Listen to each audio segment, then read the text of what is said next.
one of the things we'll come to in a little bit is where inner awakening meets being in the marketplace. So I was just wondering, for people, students in your Sangha or community, that I imagine initially the idea of transparent communication feels really exciting. It's almost like a bit of a superpower, like we're going to kind of feel. But I imagine sometimes quite quickly it can be quite overwhelming and quite challenging, because when someone's got that level of information from different people in their life, as opposed to some of the more traditional or at least popularized spiritual practices that you see in the Western world at the moment, which is all about retreating and kind of exploring your own kind of landscape, there's a challenge there for someone to actually deal with that stickiness and messiness and complexity in the people in their life, and to actually explore and work with that. Yeah, and right. that can be very challenging for people. Right. We also say that spiritual practice, first of all, comes with a lot of embodiment of ethics. There's spirituality is not something something that is lovely to talk about. It's hip because many people practice it. It's a way of living. It's really embodying a way of living, and then the action is in a way the continuation of that conscious revelation, and this action co-creates our world. So we literally contribute something. But that also means that in the clarification process, I'm becoming more aware of my environment, of my internal environment and my external environment.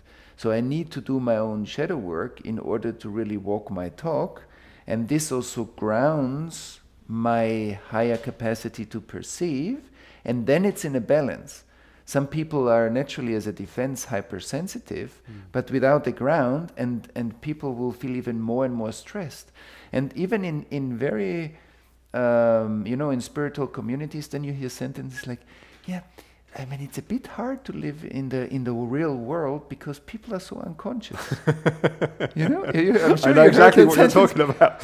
And when you hear this sentence, you say, but what did you practice all the last years? Right. I mean, how come that somebody that is in a developmental or an awakening or consciousness path can say such a sentence? Because that sentence in itself is so unconscious. I mean, one of the things that I personally, I think I was saying to you before we started filming, that I personally find very sad is that you have people that go on an inner path, and then they basically start rejecting all the people in their life that are not on an inner path. And you even hear this in kind of coaches or therapists or whatever. They say, I only want to coach conscious people.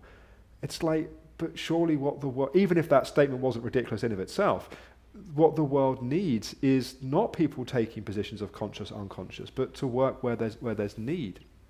Right, and we also need to see, I believe, that people's evolution will naturally take them through different stages of work. Yes. So, of course, I can choose to work with certain people because I feel that there is my highest contribution. But if life brings me something that needs me now, I will need to be able to respond to that. Right. And if I'm not able to respond to that and I label that as unconscious, then my sense is that my spiritual practice didn't teach me yet how to really embody that and become a walking realization. Because then love needs to flow into everything that life brings me, and awareness and clarity needs to flow there.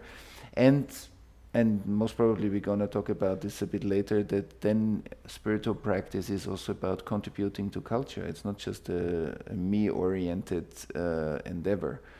And so I think the transparent communication is in a way setting a foundation, like an interpersonal or cultural foundation to clarify the intercultural field.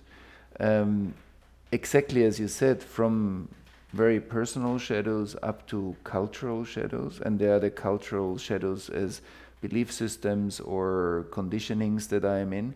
But then, like here in Germany, we worked a lot with many groups. I worked on the Holocaust shadow of Germany. Wow. I did the same thing in Israel. I'm developing an organization that works on collective shadows. There are enough around the planet in different areas in the world.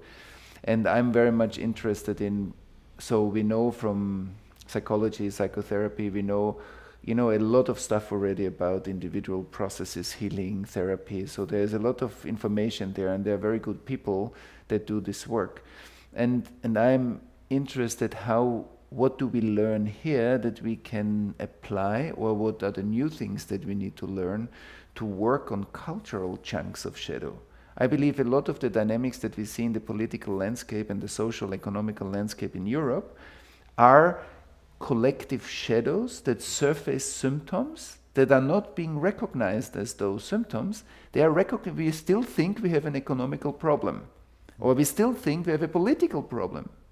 But maybe we have a shadow symptom that surfaces through a culture or different chunks in culture. And there is unconsciousness surfacing, and we interpret this like in a conversation. Sometimes you see a couple interacting, and it's so obvious how the shadows are interacting, or the trauma structures. And when you look at it, you say, maybe it's not what you're talking about, let's have a deeper look. Okay? And then suddenly, oh wow, and then something new happens. Yes. Let's say that also happens in culture, that yes. Not all our economical and social and political difficulties are just that there are collective chunks of unconsciousness trying to process themselves. And so therefore I'm very interested how we work on for example, the Holocaust shadow. There's a huge amount of shadow material that surfaces in some of the groups when there's enough coherence and intimacy. Suddenly I've seen 50, 60 people in a group of 100 starting to cry, wow. Seeing visions of the Holocaust, and so literally material erupting. We did 4 big events, the last one with 1,000 people, a live connection to Israel, how to create containers to work on that past. Before that past needs to be worked through different generations of lives and lives and lives, because that karma is there. How do you create those containers? Because that's I guess, a significant piece of what creates the holding in the space for that work to be possible. That's a very interesting thing. So the mystical teaching says the principle is there's free energy, which is, let's say, our soul, which is an inspiration, which is the new idea for a company, which is like intelligence that wants to manifest. And then there is a structure. Every human being needs to build a structure. The child and the parents. The parents are the structure. The child is the free energy. It comes in. There's a belonging and there's a becoming. There's a belonging, there's a becoming. And like this, you build a healthy structure. So once I understand that, then I see, wow, the difficulty with this 6-year-old child in this family is very clear, because the holding is not there, the protection, the safety, whatever. So then the child needs to express certain symptoms. That's very clear. So once I get this principle of how structure needs to be healthy in order to facilitate the becoming to be dynamic but not lost. So then we are grounded people in life that are inspired, innovative, creative. And so when I take this into the collective shadow work, then I say, okay, I need enough structure. So we need a certain integration level in people that participate in it. So if there are too many traumas in the room, so this already destabilizes the structure. I need a professional team of enough therapists that can facilitate the process. I need to do some exercises in order to create enough belonging and coherence in the field. And then we can dedicate our awareness to the past, which is the collective unconscious material, the issue that we are working on. And then it can surface through the container. Because if it's suppressed out of a reason. It's suppressed right now. And then we might think, okay, if we deal with collective shadows, only when you look, it's there. When you close the door, so we live normal life. No, but right now there's a lot of tension in our bodies that we are not even aware of because of all the collective suppression that we live in, that we have been born into. It's very interesting. I'd never thought about working with kind of collective, kind of shadow cultural trauma in the way you're describing, which of course the logic makes complete sense. It's a similar process to what an individual needs when they go to a therapeutic relationship. They need holding, they need trust, they need support to be able to then open and to be able to move forward. Right. And that's how you said, you named it yourself, how you create that container holding support, trust, that we can come into a place where we feel safe. Then our nervous systems can start to release information of the past. And then we also discern, there's the story, what happened in Germany in World War II, and then there's the energy that is still not being resolved. Yes. So we are not so much, the story we just use to connect to the energy, we are not so much interested in the history book, we are more interested in the integration process now, how to connect to the energy that is still active in the collective subconscious, produces symptoms, and does it in an unconscious way. How to create awareness there so that that energy does it at least consciously, right. And then we bring it back into a different stream of evolution.